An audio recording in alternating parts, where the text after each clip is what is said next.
basta dito, punta tayo dito, nagtrabaho. At nandito kami, pinsan,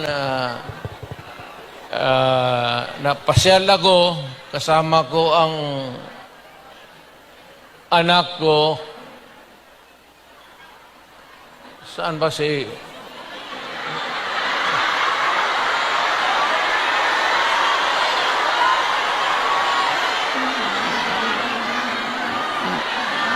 May anak ba ako dito sa labas sa inyo?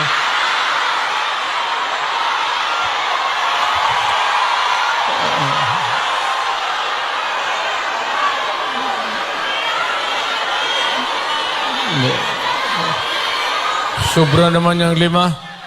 Pagkaalam ko 2.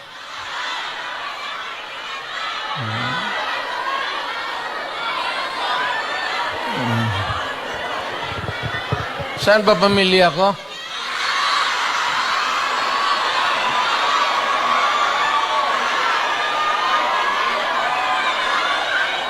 Wala pa, sir. Wala pa. Wala pa si Inday na nakausap, okay na. Ang importante dyan si Inday kasi Inday yung politiko eh. So, mabutit naman. Nauna na. So, anong pag-usapan natin? May pera kayo ibigay? Basket 10 Hong Kong dollars lang. Walang makina kitain dito.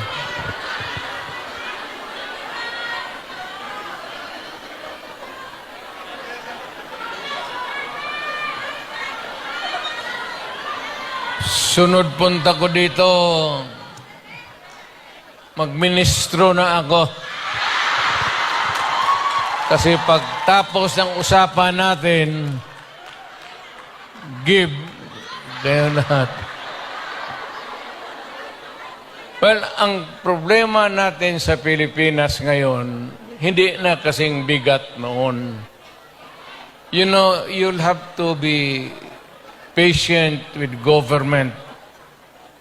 It is not at all times maganda. Minsan, ang gobyerno may kapalpakan. Ang akin lang, well, of course, kasi from the outside na ako, na makikita ako na yung ganito, yung seldom na tinitignan ng tao, ng Kongreso, na masilip lang man kayo kung ano ang kailangan, not only dito sa Hong Kong, but all over the world, Filipinos who work there because they have to. So, ang akin, nagpapasalamat ako. Ang una-una, yung tulong ninyo sa economy ng bayan. At second, yung social order. Yung problema na yung mga anak natin makapag-aral ng husto. Kaya naman ako nakita ninyo na patong-patong ang kaso ko. Sa totoo lang, baka ang balita ko, may warrant daw ako pag... Hindi, totoo. Yung sa ICC or something.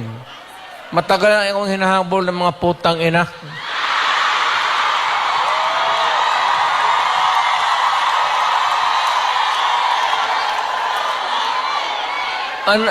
Ano man ang kasalanan ko, na ginawa ko man ang lahat sa panahon ko para may konting katahimikan, at mapayapa ang buhay ng Pilipino. Ang problema nito, ewan ko kung ang tingin ng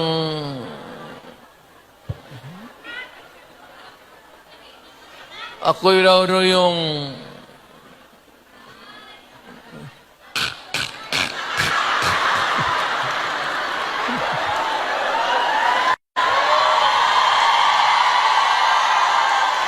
o ganito na lang. Ito ganito na lang. O sabi ko, assuming na totoo, totoo talaga yung naririnig ninyo. Bakit ko ginawa yan? Para sa sarili ko? Para sa pamilya ko? Para sa inyo at ang inyong mga anak sa ating bayan. Kaya ako man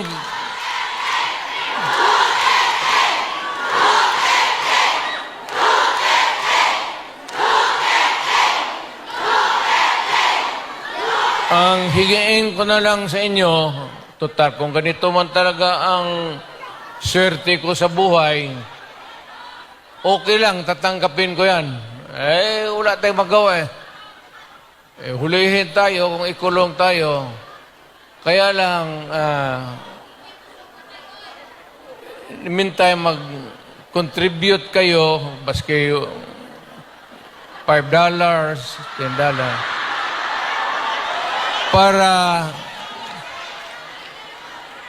paglabas ko sa presuhan, pagawaan ninyo akong monumento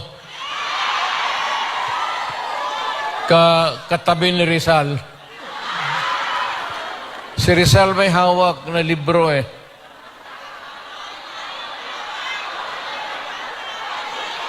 Akin.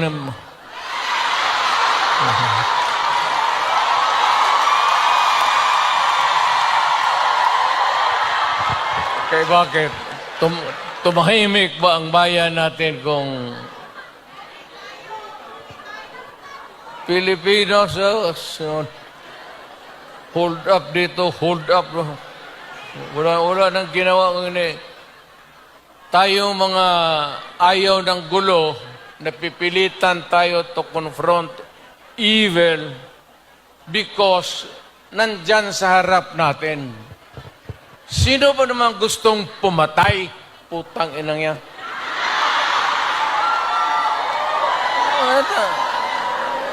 Bakit ako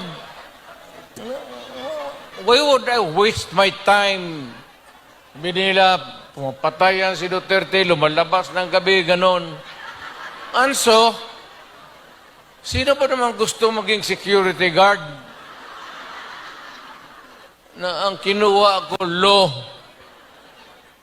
So, but, siguro sa trabaho, saka sa, alam mo sa gabi, diyan rin lumalabas yung mga masasamang tao. At diyan rin lumalabas yung nakakatakot na magandang babae sa buong bayan.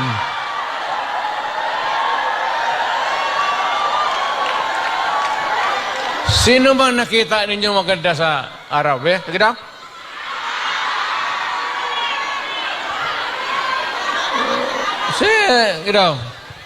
Sa araw. Yung nagtatrabaho, patay, ng basket, na mamalingge. Pero pagkagabi, makita mo, lumalabas, mga anghel, gising na. Ang mga demonyong putang inatulog na.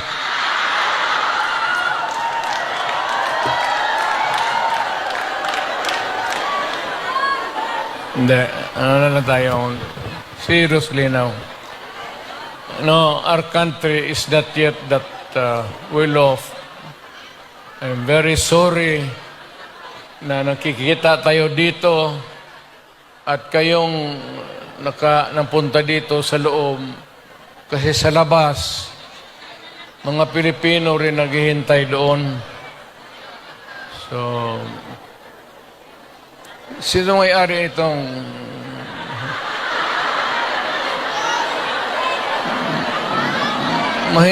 mahinang klase? Siguro contribute lang tayo. Gawa natin third floor for exclusive use. Para every Saturday makita-kita tayo.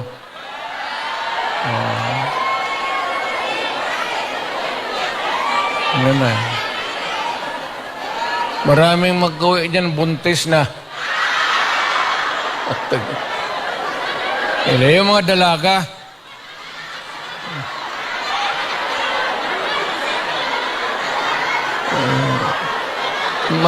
Mahirap kaya walang ano.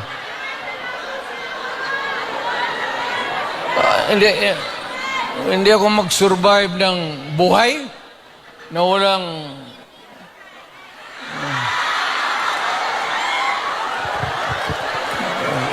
dito pa.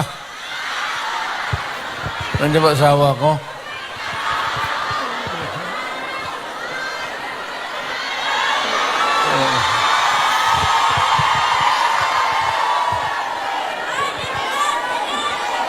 Well, you know, ganito yan. We were not really ordered, but maybe it was a form of an order. But ang dumating sa atin ay request from the Hong Kong authorities that we avoid talking about politics. Ako wala naman akong no plans to talk about politics. It's too early. I will talk about it sa Pilipinas. Doon na lang kayo makinig. I'm not trying to na kayo you vote for I leave it up to you to decide for your own kung ano talaga ang mabuti para sa bayan. Pero kung ano kayo, if you have to listen to some advice, maybe you can consider the advice ng former president. An advice that is only good for the country. I am not talking about any candidate, but the interest of the Philippines. So, but meron akong mga kaibigan na nandito. Grupo kami dumating. I happen to promise my... Sana nga yung... Wala pa ang asawa ko.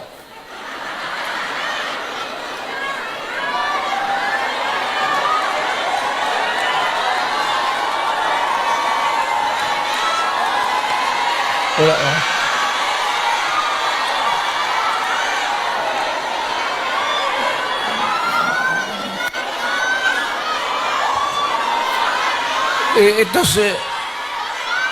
Ito si Hanelet kasi ang asawa ko overseas worker niya. Yung asawa ko ngayon, yung una kong asawa, wag na yun. Nanay ni Inda yun, medyo problema tayo. Alam mo yung nanay ba ni Inday?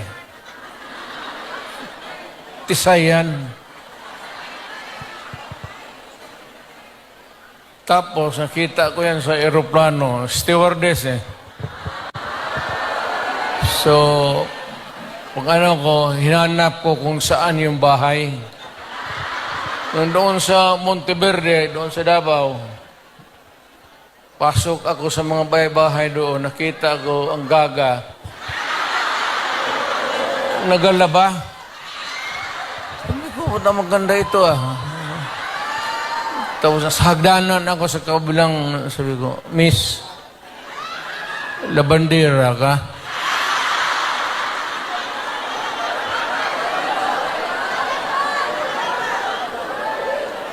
Ewan ko kung sino taga Davao dito. Wala yun. Yung hagdanan nila may nung nahalata ng nanay si Puring, mother-in-law ko, inilipat yung aso doon sa hagdanan. Tang ina, hindi ako makaakyat. Kaya, hiningi mo eh. Ano lang yan yung mga, anong tawag yan, pukpok sa Bisaya?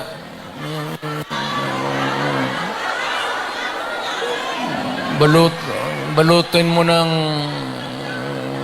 karne, tapon mo doon.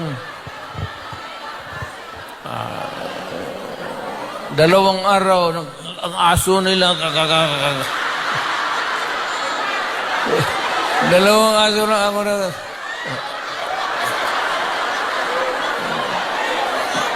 Tangina mo. Nung namatay,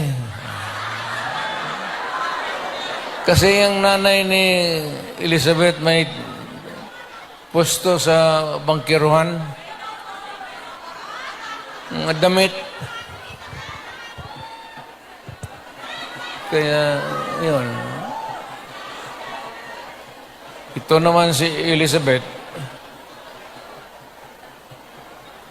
Mahaba ng istorya. Pero basta tinanan ko. Dinala ko sa Digos. Kasi nung na high school ako, nag-abot ako ng Digos. 7 years ako sa high school eh. May graduate school na doon. Umabot talaga ako ng Digos, putang ina.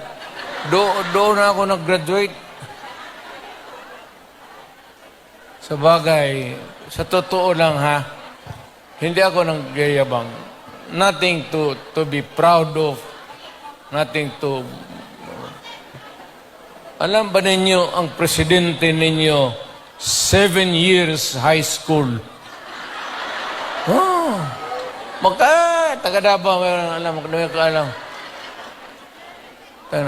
Tignan mo ako, sinong mahusay sa lahat?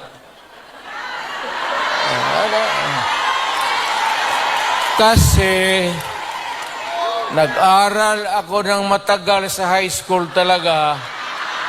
Tinapos ko ng 7 years para ma-master ko yung buhay.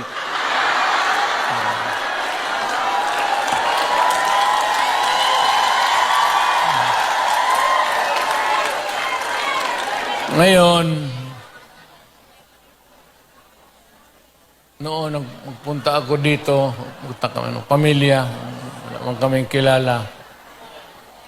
Ngayon, magpasok ako sa harap ninyo, mayabang na. Mga kababayan, ano bang sunod ang gagawin natin? Ano ba itong Pilipinas? Maligaya kayo o hindi? Maligaya pala ka. Sa bahay, hindi na. Yung Inday na. Yun ang maldita. Di ba sinabi ko sa inyo, sino yung mga matatanda dito na Di ba sinabi ko sa inyo, maliit pa yan si Inday. Sinabi ko na sa inyo, maldita yan, bantay kayo. So, nakita nila nagbugbog ng pulis. Hindi lang yun. Hindi, yung nakita lang ninyo sa TV, maraming binugbog yan, mga driver namin, pati buang talaga yan si Inday. Pero kung yun ang masunod sa inyo, magsunod sa akin pagka...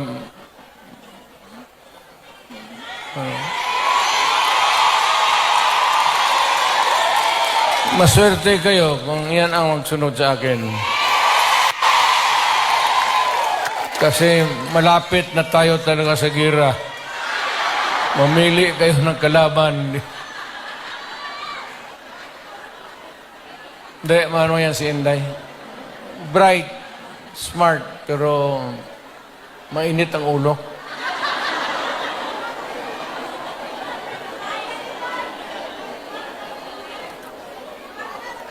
Hindi na ako magtagal kasi ang pinunta namin dito, magpakilala naman. Sabihin ko lang yung mga pangalan, tandaan lang ninyo. Si attorney, si lawyer, Jimmy Bundok.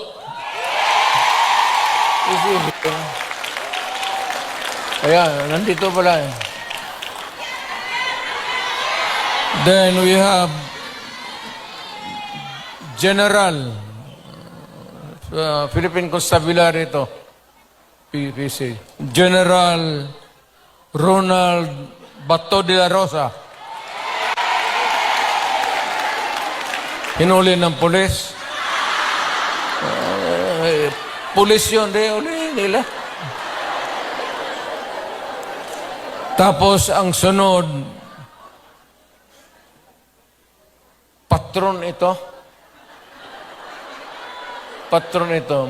Yung iba may mga medalya pa. Si Christopher. Saint Christopher. Senador para.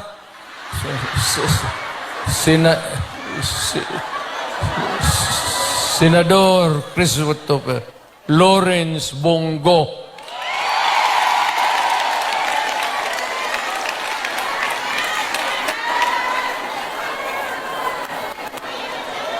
Ito yung si Bongo, noon po, the longest time nakikita ninyo, Mayor ako, ito yung aide ko.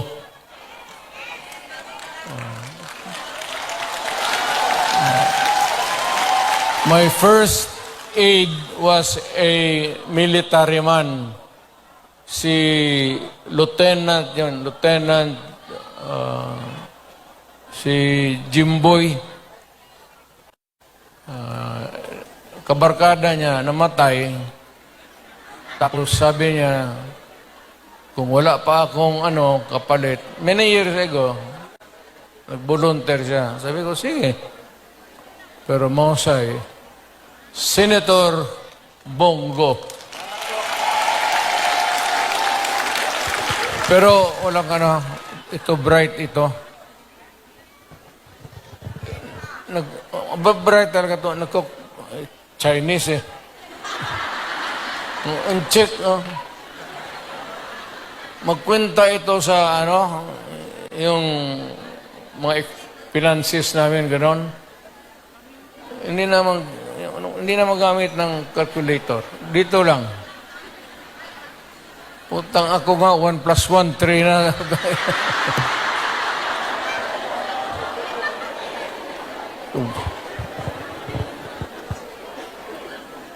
Tapos may isa to. Tayo may-ari ang mga ilunggo, re? Damo. Si Attorney J.V. Hinlo. Western Visayas. Well, actually, ang Western Visayas, walang representation. Wala talaga. So, baka you might think it over at magbigyan mo. Then we have Attorney Raul Lambino. Pangasinan kasi, no? Ilocano to. Sino Ilocano dito? Okay nam.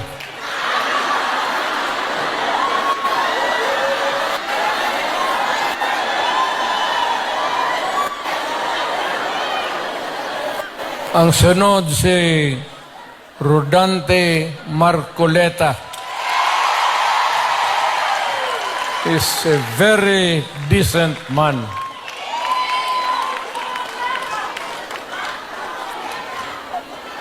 Sinong iglesia dito?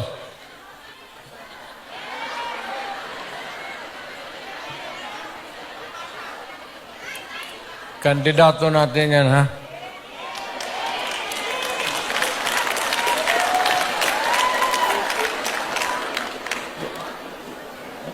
Mudakan ba? Mudakan si Pastor?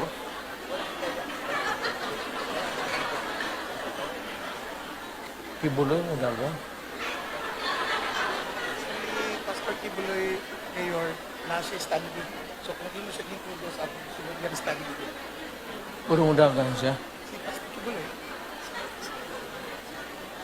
Andito pala. Hindi ko alam yan, ha? Honestly. Tatakbo pala.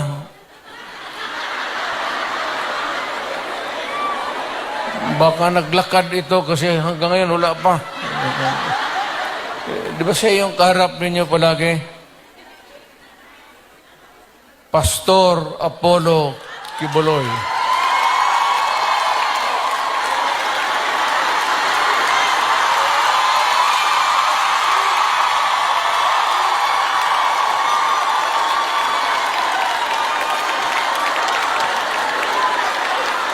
Tingnan yung relo niya, pati yung relo ko. Pareho.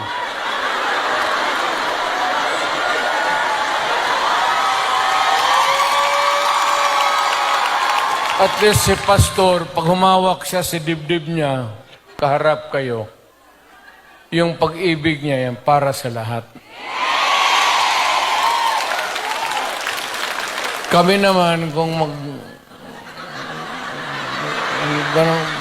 maglugod, tapos nakatingin ng magandang babae,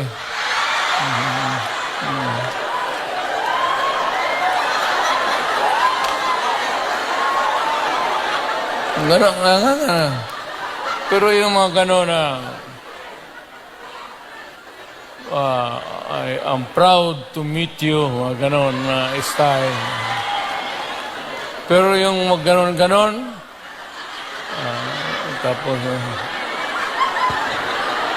huwag yan. Huwag na yan.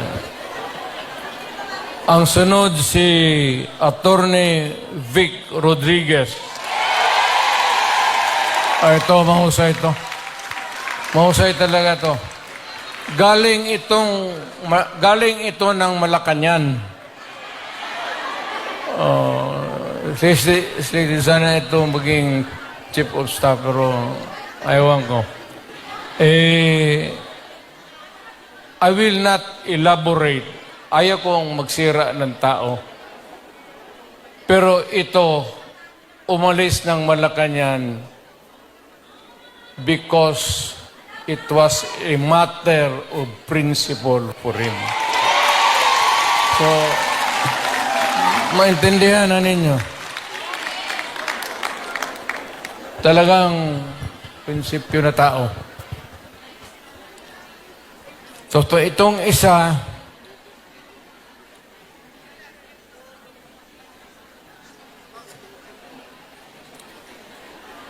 gusto magdagdag ito ng babae sa buhay niya.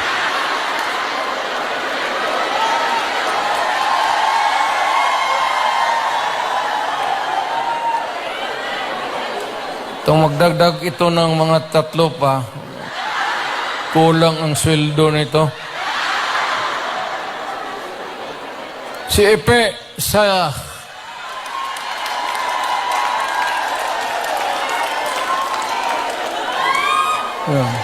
Oh, kita mo?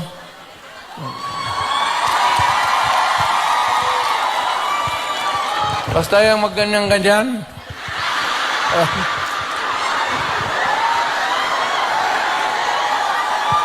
Style bulok. Oh.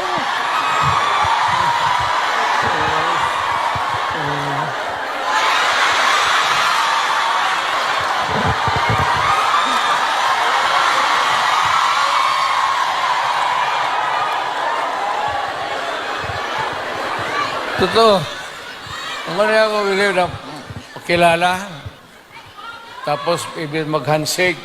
Wag ganun muna.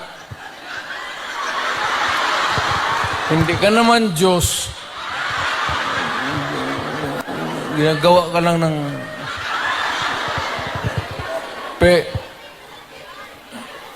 Ibahin mo.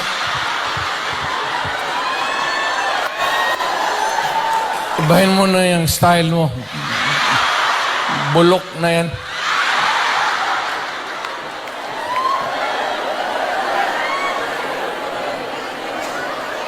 Tapos may idagdag kami, kung sakali lang. Total makatulong ito.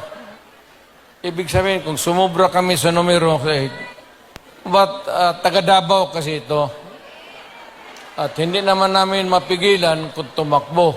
Nandito, hindi ko naman hiyain. So, isasali ko na lang rin baka. Doktor ito. Pero ang balita ko, mga 8 na pasyente niya namatay na.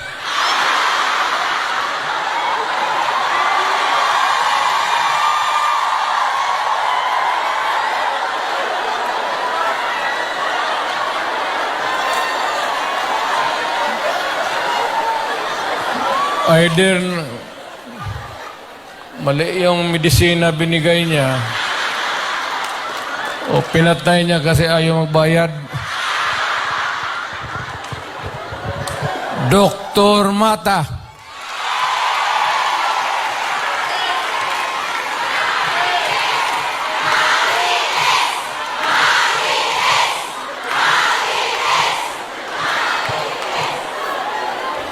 Kumpiyansa kayo niya.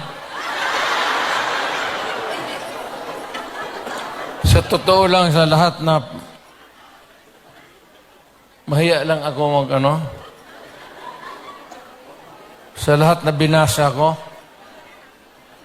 at least 2 lang ang 3 ang medyo matino dito.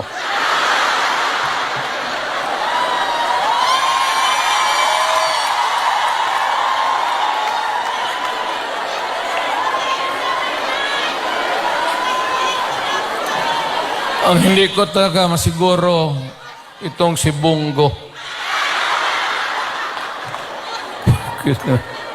Hindi, mababait ito sila lahat. I mean, mga kapatid, I will not, hindi ako ng muka. Time na.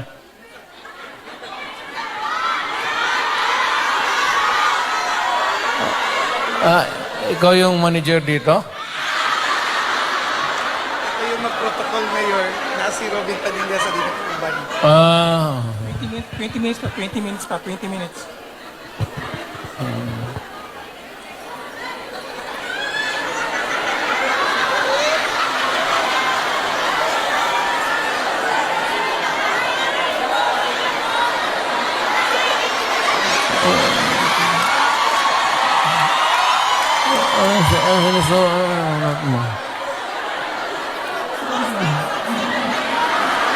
Buntis ka?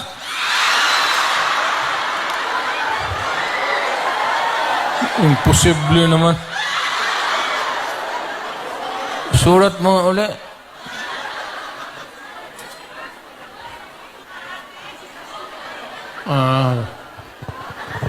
Kala ko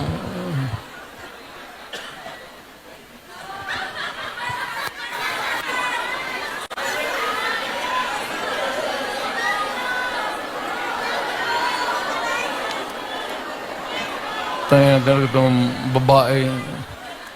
Kaya ka litsi-litsi yung buhay ko. Paski nung presidente ako.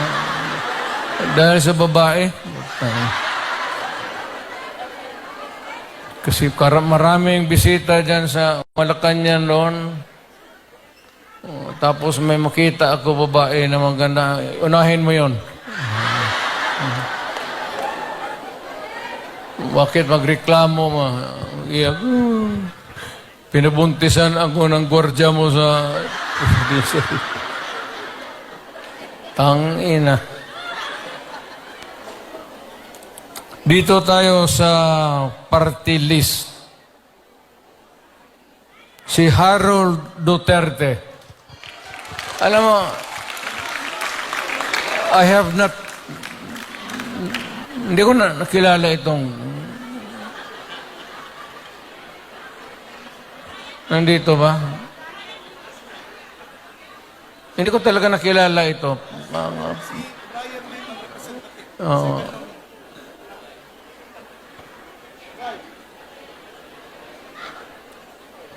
Ang nandito si second nominee, si Brian